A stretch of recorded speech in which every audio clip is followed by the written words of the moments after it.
What's up everybody? So today I'm gonna give you guys a fast crash course of how you can find a good stock, because it's not just like you sign up on Robinhood and go out there and buy. You need to have some sort of like information. And I mean, picture it like this: if you're gonna work like 100 week in a month or in a year or whatever, and you're gonna put that money into the stock market. So if you're gonna put $1,000 into the stock market, it's not worth to make some research behind what you're putting it in. So today I'm gonna give you guys a little bit knowledge about Warren Buffett. I'm gonna give you guys 10 things you should think about in the crash course. And as in last week, we talked about that the stocks, you know, they go up in value over time. And I mean, if you do use a dollar average strategy and you're buying over the long term, your chances of failure is almost none. So I'm gonna give you guys this crash course, and let's just get straight into it. So Warren Buffett said that the most people don't get rich because they're not patient. So when you're fishing, you have patience. When you should look for stock, you should have patience. Don't try to rush being rich. It's like when you go to the gym, you don't take steroids. You go there and you lift every freaking day until you get bigger, because that's how it works, you know? You don't cheat it. And the same is here, because when you're investing over long term, you won't get hurt. But if you take a lot of loans, if you take a lot of risky position, you can default, go bankrupt, and your life will never be the same. So let's just go into the straight 10 things, blah blah blah blah. Let's just go into the 10 things. So the first thing is the why. Always know your why when you're investing. My why is that I want to be financially free, and that's why I invest. I want to be able to take maybe my family to Florida for a vacation, hike a mountain, or have some fun. I don't know, but I want to be having the freedom to do so. Never invest more money than you can lose. So don't invest more money than you can lose, because if you go to your grandpa and your grandma and just, hey, I need to borrow this money because I have this Tesla stock that I want to put it in, and then the Tesla stock drops and you lose all the money and everything goes to hell. And I mean, that's not where you want to go. So don't put more money than you can lose.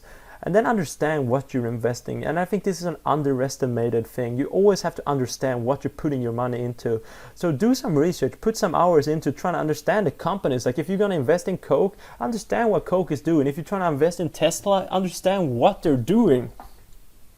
So we all are different people, and you gotta find your path to the success, because we all want to get to a goal, but we all have different routes and different ways of getting there. So you might have one risk tolerance while another person might have a higher or lower one. So a good investment for you might not be a good investment for someone else. So remember that when you're looking for stock, that you should look for what fits your criteria and risk or reward. You might look for a stable company or a growth stock. It's up to you. So when you're buying stocks, you're basically buying like a piece of a company. It's like you're buying a slice of a pie, you know, of a company. And I mean, the stock market is a reflection of the future, so always invest in the future. Like Coca-Cola and Disney will probably be around in 50 years. I don't think like people will stop drinking Coke, you know. But I mean, TikTok might not be here in 50 years. There might be something else that took its place. So let's say you want to invest in Coca-Cola, and I mean, Pepsi is trying to knock down their like business. They're trying to like destroy their castle. So remember that you need to have a good competitive advantage that can stand like a competitor attacking them, like Pepsi is coming up with a similar product. So remember that when you invest in things with a competitive advantage. And I mean, competitive advantage can be in a lot of different ways, but one thing can be like, you know, a good product or a good service that people can't really replicate. So I mean, remember that, like, you need to have a good competitive advantage. Otherwise, someone else will just come and do exactly the same thing and take away your competitive advantage, and your stock will go down, down, down, down. So it's really important to have good players on your team. If I'm going to play soccer, I'd rather have Ronaldo and Messi on my team than me. I would take them every day. And I mean, one reason why in soccer, like the German team has been so successful has been because they have a good teamwork and good team strategies, because their team has been working good together. So I mean, the team is very important, and I would love to have like an Elon Musk on my company, because that's the people you want to have on your company. You don't want to have a lazy guy there who's just sitting on your ass and collect money. You don't want that.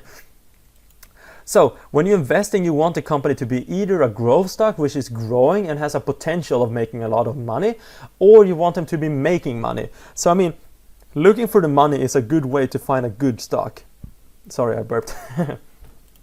Okay, so we've gone through like why, the losing, the understanding, the finding a stock, future, the castle, the player, the money, but here's the overvalue. So let's just go it here. So it's like everybody in the stock market will know the same thing as you, and they will value the stock differently. And here comes a little bit tricky part. So you will like have a market value of the stock. The stock will have an earnings per share, which is how much money they're making per share. And then you can take that for the PE ratio, and that is the price of the stock, how much its value, divided how much you're making per share. So that's like 200 divided by 4, which is 50. A good number is like around 20 to 30, because 20 to 30 is like, you know, around the average. It could be lower, but right now you can say 20. So I mean, if you're looking for a stable stock, you should maybe looking into the 20-30 range. And if you're looking for a growth stock, you can look a little bit higher. But if you're having a too high PE ratio, it might be overvalued. So that might not be good for you guys to like invest in. So don't forget to have an exit strategy. Even if you find a good stock, it might turn out it's a shit stock and then you get screwed. So have an exit strategy and be ready to exit the company. So let's say it dropped too much or it has gone too long and it hasn't too performed.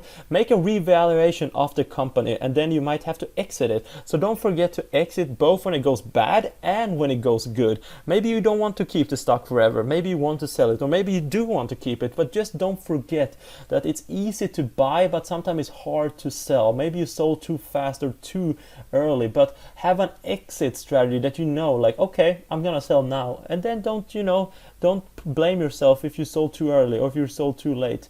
Just like don't blame yourself. Just like have an exit strategy.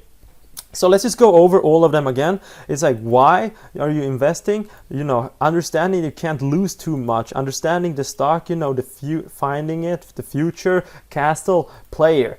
And then, you know, the money, is it overvalued, and exit. So I'm going to take an example here with Alibaba. So Alibaba is a good stock that matches my why. I can, you know, I won't lose more money than I can afford to lose.